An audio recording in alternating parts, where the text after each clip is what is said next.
Wabarakatuh pemirsa, sekarang saya berada di Kalimantan Selatan, tepatnya di Kota Intan, kota santri yaitu Martapura, ibu kota dari Kabupaten Banjar. Kalau saya datang ke sini ingin menunjukkan kepada para pemirsa semuanya tentang karomahnya atau kelebihan dari Masjid Al-Karomah yang ada di Martapura ini.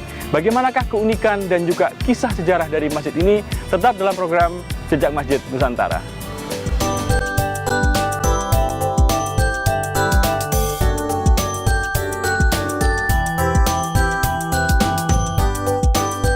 Sampailah kita di jejak masjid yang pertama, yaitu Masjid Al-Karomah.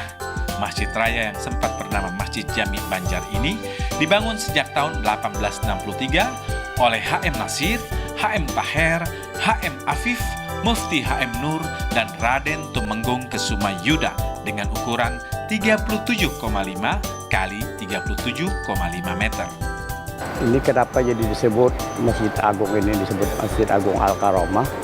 Karena pernah terjadi banjir besar pada tahun 1932. Semestinya pada waktu dilihat air itu, ketinggian air itu, semestinya masjid itu tenggelam. Tetapi airnya kayak gini, kok masjidnya nggak tenggelam. Jadi dengan demikian, timbullah masyarakat menanya, wah ini masjid ini ada karomah. Jadi disebutlah Masjid Al-Karomah. Masjid Agung yang merupakan ikon kota sekaligus masjid terbesar di Kalimantan Selatan ini awalnya tidak sebesar ini.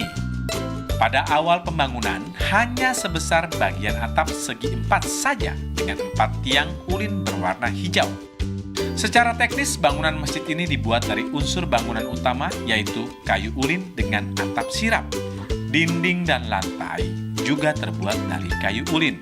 Seiring dengan perkembangan waktu, Masjid Agung ini direnovasi tanpa mengubah struktur utamanya yaitu kayu ulin tadi. Nah, hingga saat ini renovasi masjid telah banyak dilakukan dan Masjid Al-Karomah tampak megah berdiri lantaran konstruksi bangunannya dari beton dan rangka atap yang terbuat dari baja stainless. Dan untuk kubahnya dilapisi bahan enamel dengan ornamen gaya Belanda. Meski bergaya modern, 4 tiang ulin yang berdiri berhadapan membentuk segi 4 yang sekaligus juga menjadi saka guru peninggalan bangunan pertama Masjid Al-Karomah masih kokoh menyangga bangunan yang sudah berusia 737 tahun. Subhanallah. Pada masa kerajaan Banjar, Masjid Al-Karomah bukan saja sebagai tempat beribadah, tapi juga sebagai pusat dakwah Islam yang terintegrasi sebagai markas dan benteng pertahanan para pejuang dalam menentang imperialisme Belanda.